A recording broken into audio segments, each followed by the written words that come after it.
Are you a bad person if you like?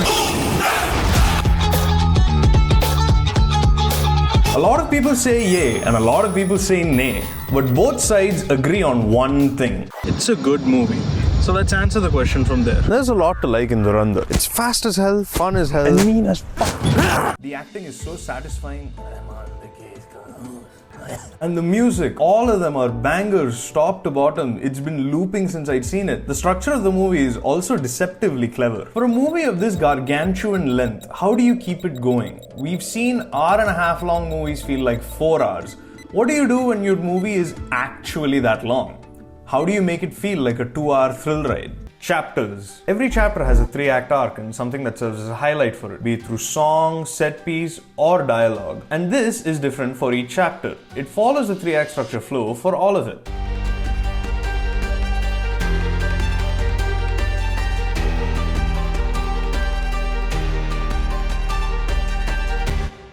It's hyper-intelligent in its pace and extremely efficient with how it drip-feeds you information. The chapter breaks also give it a lot of suspension of disbelief credit, especially when it cuts across a year in a few minutes but focuses on instances for minutes at length. This editing pattern isn't revolutionary or novel. Heck, we saw an unchaptered version of this a few years ago. But what it is incredibly hard to pull off. It's pulled off so well, you get a film that's intoxicating to see. One that you always think of watching a scene of, but inevitably end up watching the rest of it. This flow is undeniable. It catches your attention with 2 scenes of shocking violence before cutting to his trip to Liari with a fantastic song backing it up. And on the movie goes. And with that, we get our first red herring. Indian currency plates being stolen. Which finally takes us back to the spy plot that started the movie. Rahman makes contact with the ISI. Speaking of, does anything need to be said about how aesthetics and emphasis on narrative set a new bar compared to a lot of the spy flicks we got prior? Not only does it look and run a lot better than them, it is also sincere. There are no characters that are just the actors. There are actors playing characters. Nowhere is this more evident than in Akshay Khanna's Rahman the King. Rahman डकैत की दी हुई मौत बड़ी कसाईनुमा होती है. All the actors swung for the fences on this, but Akshay Khanna showed what happens when you give a talented actor some scenery to chew. He's absolutely ferocious. He seems to have a permanent furrowed brow that's at once outraged and concerned. He also wears a permanent snarl, but somehow encases all this emotional turmoil with a cool confidence that makes him the center of attention whenever he's on screen. I don't think he does anything to the streets. It's just like... And of course, Mr. Flamboyance himself. He's the silent core of the narrative, the title character, but he doesn't play a star out to show his aura. Instead, he plays his character, a death row inmate turned spy. His introduction says it all, a sunburnt, bearded man who appears to be traveling to Liari. We know he's the spy, but there's little time for us to wonder if he's got gadgets or intel, as the movie squashes any hope of a plot convenience, with Hamza getting and ignored by his handler, all to see if he can stand to maintain his disguise. Even after that, he remains a juice shop worker for a year before any headway is made. And even after that, he gets one chance that he could have flubbed if he didn't follow his instincts. It's a tough, cruel, and oftentimes pointless seeming task that our protagonist takes on with his whole heart. It starts with him earning the trust of Rahman the King and then slowly working his way up the hierarchy, blending in, bonding with them, and helping them in their endeavors. He plays Rahman the minute he gets a chance. Like here, he takes advantage of Rahman's anger to kill off Babu the King and cement his power in Liari. Or here, how he plays Jamil's insecurities into securing himself and Rahman a powerful political pawn. Now, seeing the amount of time we're going to be spending around Rahman and his gang, it's very important for us to find them intriguing in some way. And like we've established, they aren't just intriguing, they're great fun to watch. Which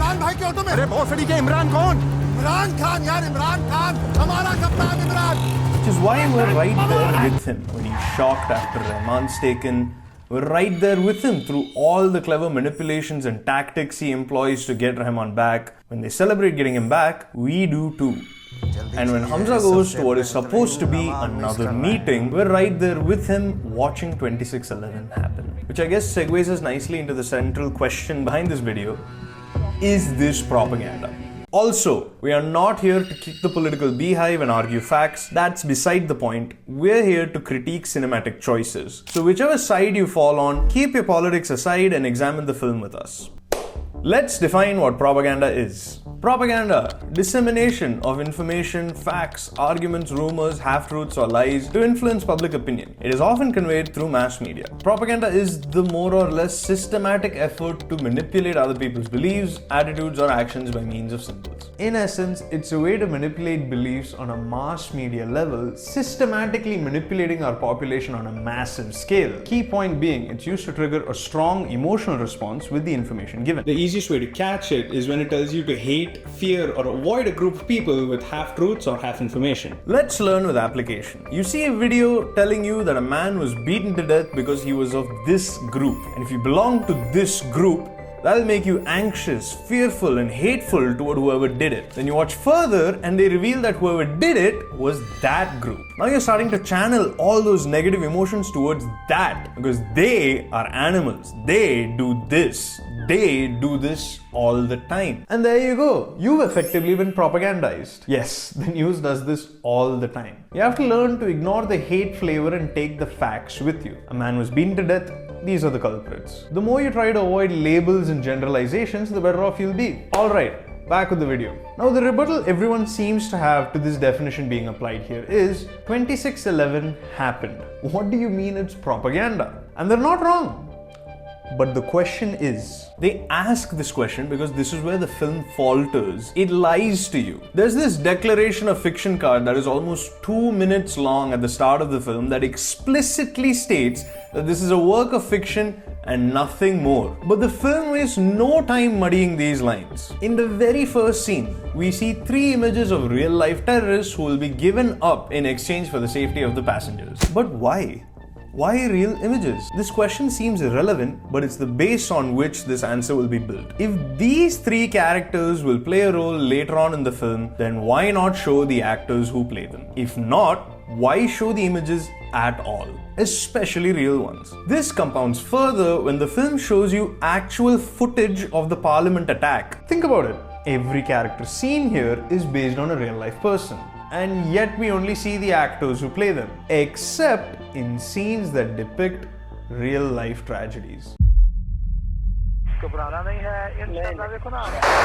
red screen is acclaimed and praised for managing to elicit emotion so powerfully. But I disagree. I think every craft in this film works extremely well to shock you organically and with skill at this moment, without the real life audio and footage. Yes, it will shock you and disgust you, but that is because you're a human. Anyone would be disgusted by footage or evidence of real life horrors. If you're watching a murder mystery based on a real life murder and the film stopped to show you real life footage of the bodies or killer, would you not react with disgust or horror? It's like a jump scare. Most everyone will be affected by a jump scare because you react to stimuli. But does that give it any merit? No. It's a trick that betrays unconfidence in an otherwise focused and effective film. It's also a trick employed to criticize the government that was responsible. There is nothing wrong in criticizing your current government or a former one for their failures, except when you criticize and then offer a party as a solution. Now you could say the movie never really said anything, but that's because this movie is made by people with taste and skill. These movies are easy to dismiss because they are poorly made and have no merit beyond being a shock jockey that keeps you hating one side while voting for another. Like in Kashmir Files, a film that chronicles the dual narrative between a Hindu college student and his grandfather who went through the Kashmiri genocide. The Anupam Kher half of it is meant to terrorize and horrify you, while the university bit is supposed to rile you up. It's a potent emotional cocktail that thoroughly winds you up at hating Muslims. The scene at the end where the mom is torn in half by a meat cutter and the children are shot into a mass grave is horrific, but the film itself embarrassingly boils down to a hollow college debate. I still don't understand how people were not offended at how this movie used their deaths and terror as fuel for a worldview. As if to say, let their deaths not be in vain, you know? Vote for the right party today. Meanwhile, I don't even know where to start with whatever the this shit is. The Kerala Story talks about love jihad and explores this through the lives of 4 college girls so that you, yes you, will also know of all the ways you will definitely be brainwashed by these people. This is not a movie, it's a WhatsApp forward. There aren't any real characters, just demographics and talking points. How are any of these real people? Yes, adult women are mentally childlike enough that you can convert them to this religion and make them wear burqas by staging station attacks on them.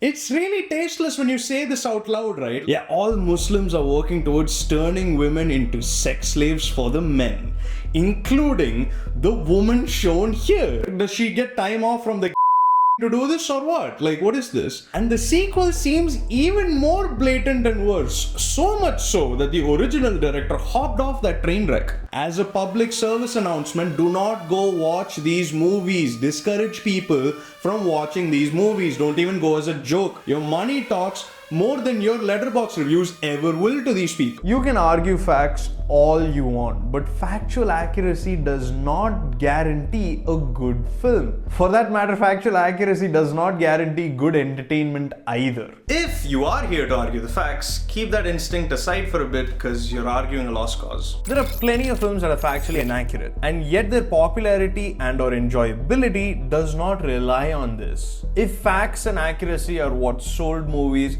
where are the blockbuster documentaries? Fucking Showa should have made all the money in the world if this was the case. This is a marketing gimmick. Factual accuracy is used to hook you in and validate your time spent watching what is clearly not a documentary. But these films aren't made to inform you or depict truth, ironically. The presentation of these facts are more important than the facts themselves. These films refuse to acknowledge a very, very scary truth. Not all people in a collective are bad. Just as not all Muslims are bloodthirsty rapists and murderers and psychopaths, not all Hindus are hate-filled RSS members who are out to eradicate every other religion. Diversity is hard work to understand and practice. It's much easier to just put labels on groups instead of seeing the people that make up the groups. These movies are shot from here, not here. They relish in carnage and misery. That's not us talking politics, that's just the cinematic language that's employed here. That's the driving force behind the whole film, is this build up to and promise of gratuitous atrocity. If you honestly take away the political motivation from these movies, they cannot exist. They offer nothing cinematically. Dialogues are sermons. This is a global agenda. हमारे ex chief minister ने बोला है कि अगले 20 साल में Kerala Islamic state बन जाएगा. Characters are placeholders and the scenes are as rote as ever. Shalini Unnikrishnan, a Hindu from Kerala. There is no cinematic anything to be found here. Knows that the audience is smart enough to pick up the pieces and make connections instead of halting the pace to elaborate and explain everything. So does Madhavan's character, constantly criticizing the government at the time for the intelligence failures that led to these attacks, while riling you up about the attacks by reminding you of these atrocities with real life footage after stating that it is an explicit work of fiction. You're already upset or pissed or outright filled with rage at the party that was in power at the time. So you get reassured with a fourth wall break cutaway that says, ये नया हिंदुस्तान है, ये घर में घुसेगा भी और मारेगा भी.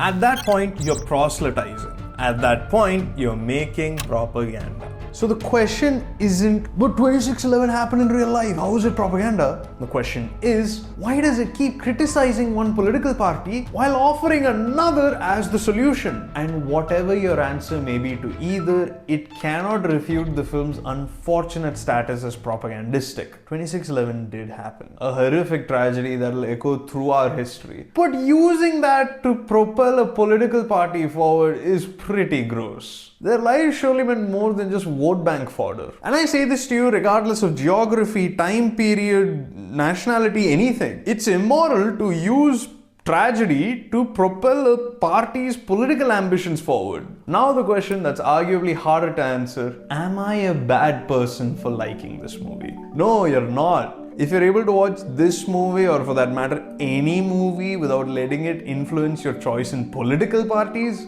you're fine.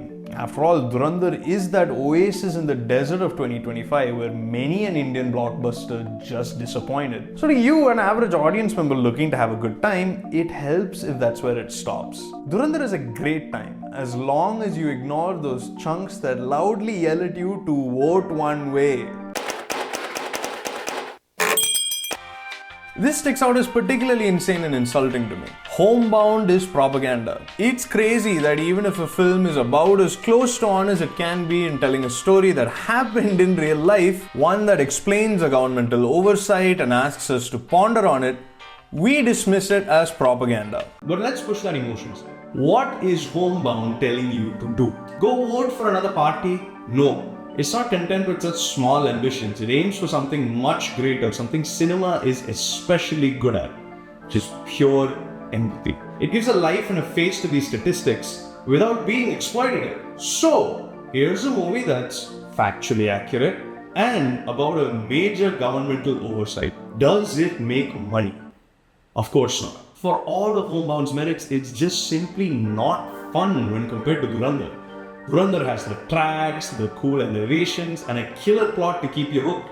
And it's worked out enormously in its favor. It's grossed over 1,350 crores. The Spy-Verse flicks have petered out financially, and Dhurandhar seems to be what works. Less over-the-top theatrics, more gritty violence. Less boring bland nationalism, more blatant pointed propagandism. This is all speculative, but it doesn't bode well that for an industry that chases trends, this has become the trendsetter for it. I'm sure now we can see bearded dudes doing more gritty violence as compared to the over-the-top violence we were used to for these many years. For all its achievements of craft, whatever it's saying is much worse and arguably more important.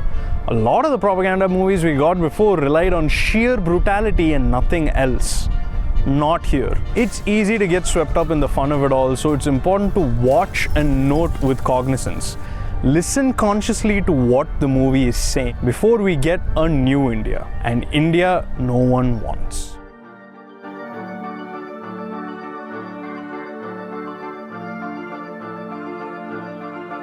Thank you for watching the video. Like this video, share this video, and subscribe to the channel. We have new videos coming out soon. We have an essay on Mayaragan coming out soon. Yes. And we will be live streaming every week from now. Yes. Please subscribe. Subscribe to the channel. Please share this video with people who think otherwise. Please share this video to the people who think Dhurandhar ain't propaganda. What? Okay, that's all. That's all. Bye.